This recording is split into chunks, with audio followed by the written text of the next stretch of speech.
नमस्कार साथियों। आशा करता हूँ आप सब बहुत अच्छे होंगे। तो दोस्तों, आज के लिए हम आपके लिए लाए हैं 10 महत्वपूर्ण प्रश्न जो आपके सीधे परीक्षा में पूछे जा सकते हैं। ये करंट अफेयर से रिलेटेड है। तो दोस्तों, चलिए शुरू करते हैं। क्लास शुरू करने से पहले अगर चैनल पर नए हैं तो चैनल को लाइक और सब्सक्राइब कर सकते हैं। तो चलिए शुरू करते हैं। आज की क्लास है। पहला नंबर प्रश्न आपसे पूछा जा सकता है, मूडीज ने भारत के सॉवरेन क्रेडिट को BAA3 को आउटलुक को स्थिर बनाया है। तो ऑप्शन ए में सही या गलत, सही किया है या गलत। आउटलुक स्थिर बनाया है, ये सही है या गलत। तो चलिए दोस्तों, ये आपका राइट आंसर है, ये सही बनाया है। मूडीज ने भारत के सॉवरेन क्रेडिट रेटिंग को, साइबेरियन मतलब होता है समुद्र, समुद्र क्रेडिट को, आउटलुक को स्थिर बनाया है, ये सही है। चलिए आगे हम लोग बढ़ते हैं। दूसरा नंबर प्रश्न आपके सामने हाजिर हो गया। यहाँ पे पूछा जा रहा है कि 2025 में भारत सरकार ने भारतीय सांख्यिकी संस्थानों के सुधारों के लिए कौन सा विधेयक प्रस्तावित किया है। यानी संस्थानों का मतलब है जो पढ़ाई लिखाई वाला रहता है, सांख्यिकी, उन संस्थानों को सुधार के लिए विधेयक प्रस्तावित किया है 2025 में। ऑप्शन में भारतीय सांख्यिकी संस्थान विधेयक 2025, ऑप्शन बी में है राष्ट्रीय सांख्यिकी आयोग विधेयक, ऑप्शन सी में है डेटा गवर्नेंस विधेयक, ऑप्शन डी में सांख्यिकी आधुनिकीकरण विधेयक। तो दोस्तों, ये आपका जो एक्ट पारित हुआ है वो भारतीय सांख्यिकी संस्थान विधेयक 2025 में हुआ था। आप लोग याद करिएगा। ऑप्शन नंबर आपका ये राइट आंसर है। चलिए, ऑप्शन नंबर ए आपका राइट आंसर है। चलिए दूसरा नंबर हम लोग जानते हैं और पढ़ने का। चलिए तीसरा नंबर आ गया आपके सामने। यहाँ पे पूछा जा रहा है आपसे 31वां संविधान संशोधन विधेयक 2025 के अनुसार यदि कोई मंत्री गंभीर आपराधिक मामले में कितने दिनों तक जेल में रहता है तो उसे पद से हटाया जा सकता है। देखिए दोस्तों, इस प्रश्न का क्वेश्चन है सीधा सीधे 133वां संविधान संशोधन विधेयक 2025 के अनुसार ये नया विधेयक लाया गया है। अगर कोई मंत्री अपराध करता है और उसके मामले में कितने दिन तक वह जेल में रहेगा तो उसका पद हट जाएगा। तो चलिए, ऑप्शन ए में 15 दिनों के लिए, ऑप्शन बी में 30 दिनों के लिए, ऑप्शन सी में 45, ऑप्शन डी है 60। अगर आप लोग उत्तर जानते हैं तो आप लोग बता सकते हैं, नहीं तो कोई बात नहीं। तो दोस्तों, ये अभी 30 दिन के लिए, अगर कोई मंत्री 30 दिन के लिए अगर चल जाता है जेल में तो उसको पद से हटाया जा सकता है। चलिए आगे बढ़ते हैं। ऑप्शन नंबर आपका बी राइट आंसर है। चलिए चौथा नंबर आपके सामने आ गया प्रश्न। यहाँ पूछा जा रहा है 2025 में स्वास्थ्य और जीवन बीमा प्रीमियम GST का शून्य कर दिया है। यानी देखिए, स्वास्थ्य के लिए जीवन बीमा है, जो प्रीमियम पैसा GST है उसको लिए एकदम शून्य कर देगा, उस पर GST नहीं लगेगा। तो चलिए दोस्तों, उस पर GST नहीं लगेगा तो सही है या गलत आप लोग बता सकते हैं। तो ये सही है। अभी के डेट में क्या हुआ, GST को शून्य कर दिया गया है। खासकर कौन से सेक्टर में, कौन से क्षेत्र में, तो वो दोस्तों आपको कर दिया गया है यहाँ पे स्वास्थ्य और जीवन बीमा के क्षेत्र में GST का शून्य रखा गया है और अनदर में GST लग रहा है। चलिए आगे बढ़ते हैं। आपके सामने 5वां नंबर प्रश्न आ गया। चलिए 5वां नंबर प्रश्न आ गया, यहाँ पे देख सकते हैं। ऑपरेशन ब्रह्मा, ऑपरेशन ब्रह्मा 2025 में किस देश में राहत अभियान के रूप में शुरू किया गया था। जो अभी के डेट में, अभी हाल फिलहाल के डेट में ऑपरेशन ब्रह्मा था 2025 में किस देश में राहत अभियान के रूप में शुरू किया गया था। चलिए दोस्तों, आप लोग बता सकते हैं। तो देखिए, ये था आपका ऑप्शन ए में नेपाल था, ऑप्शन बी में बांग्लादेश था, ऑप्शन सी में म्यांमार, ऑप्शन डी में श्रीलंका। चलिए अगर उत्तर पता है तो आप लोग बता सकते हैं, नहीं तो कोई बात नहीं। ऑपरेशन ब्रह्मा था वो हाल ही में म्यांमार में शुरू किया गया था। कहाँ? म्यांमार में। किस देश में राहत अभियान? तो म्यांमार में शुरू किया गया था। चलिए छठा आपके सामने आ गया।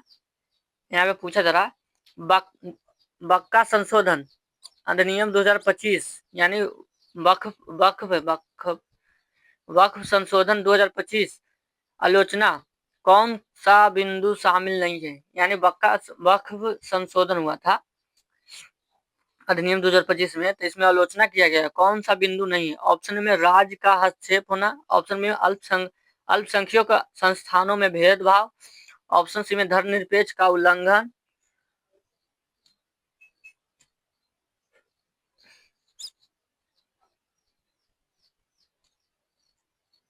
चलिए ऑप्शन डी में केंद्र सरकार का नियंत्रण समाप्त हो गया।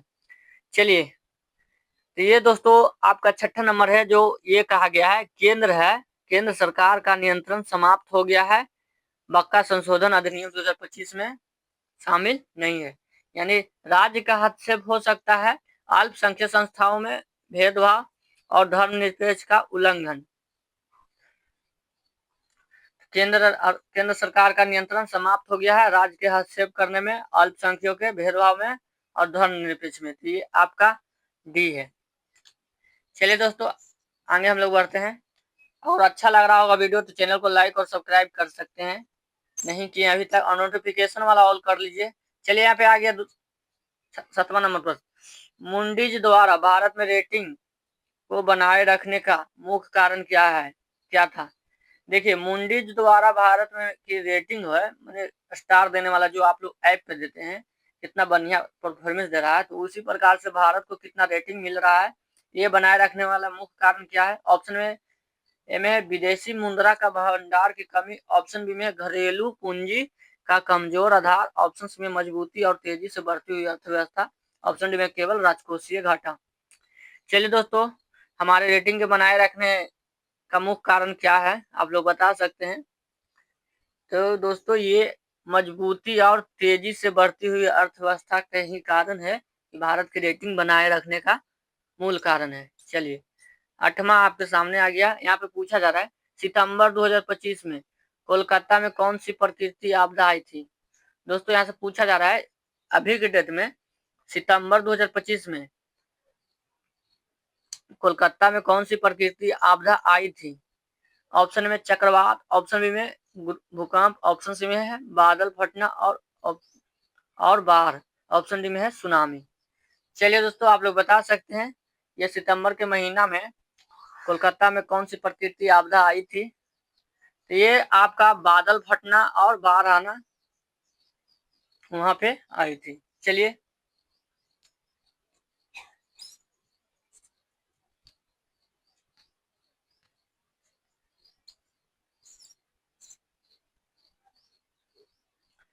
चलिए आगे आपके सामने 9वां नंबर प्रश्न यहाँ पे पूछा जा रहा है रॉयटर्स पोल के अनुसार आरबीआई अक्टूबर 2025 में रेपो रेट 5.50% पर बनाए रखेगा। देखिए रॉयटर्स है जो पोल के अनुसार है, ये कोई है इनके पोल दिए, पोल में क्या लिखे हैं कि आरबीआई अक्टूबर 2025 में रेपो रेट के अनुसार 5.50% पर बनाए रखेंगे। चलिए यानी बैंकों का दर देंगे, लोन देंगे। चलिए ये सही बात है या गलत। तो दोस्तों ये आपका सही है, ये 5.5% पे बैंक को ऋण देंगे। चलिए आगे बढ़ते हैं। और 10वां नंबर प्रश्न, अगस्त से सितंबर 2025 में भारत पाकिस्तान में आई बाढ़ का मुख्य कारण क्या है। चलिए अगस्त सितंबर 2025 में भारत पाकिस्तान में आई बाढ़ का मुख्य कारण क्या आप लोग बता सकते हैं। तो ऑप्शन ए में भारतीय पंजाब में बांध खोलना, ऑप्शन बी में पाकिस्तानी सिंध में बारिश होना, ऑप्शन सी में है महाराष्ट्र में चक्रवात आना, ऑप्शन डी में बलूचिस्तान में भूकंप आना। तो देखिए आंसर जानते हैं तो आप लोग बता सकते हैं, नहीं तो कोई बात नहीं। ये देखिए भारतीय पंजाब, ऑप्शन नंबर आपका ये राइट आंसर है, भारतीय पंजाब में बांध खोलना, यानी बांध टूटने के वजह से भारत पाकिस्तान में आई बाढ़। चलिए दोस्तों आज हमारे आपके लिए बहुत 10 प्रश्न हम लाते रहेंगे रोज, और अभी तक आप लोग वीडियो को नहीं लाइक किए हैं और सब्सक्राइब नहीं किए हैं तो कर लीजिए। इससे होगा क्या कि आप लोगों को ध्यान रहेगा और हमारा सुबह 6 बजे से लेकर 7 बजे के बीच में वीडियो आपके लिए आता रहेगा। तो चलिए आज के लिए बस, धन्यवाद, थैंक यू आप सब लोगों को। अगर आप लोग किसी भी एग्जाम की तैयारी कर रहे हैं और ऑब्जेक्टिव खोज रहे हैं जीएस में, तो आप हमारे यूट्यूब चैनल पे जाके देख सकते हैं। वहाँ पे आपको चैप्टर बाय चैप्टर वहाँ पे कराया हुआ है, जैसे कि इकोनॉमिक पॉलिटिक्स खत्म किया गया है और अभी हिस्ट्री ज्योग्राफी में लगे हुए हैं, तो उन सबको भी आप लोग जाके देख सकते हैं और वहाँ से ऑब्जेक्टिव अपना क्लियर कर सकते हैं। खासकर ऑब्जेक्टिव के लिए पीटी निकालना चाहते हैं जिनको लिए। चलिए धन्यवाद, थैंक यू।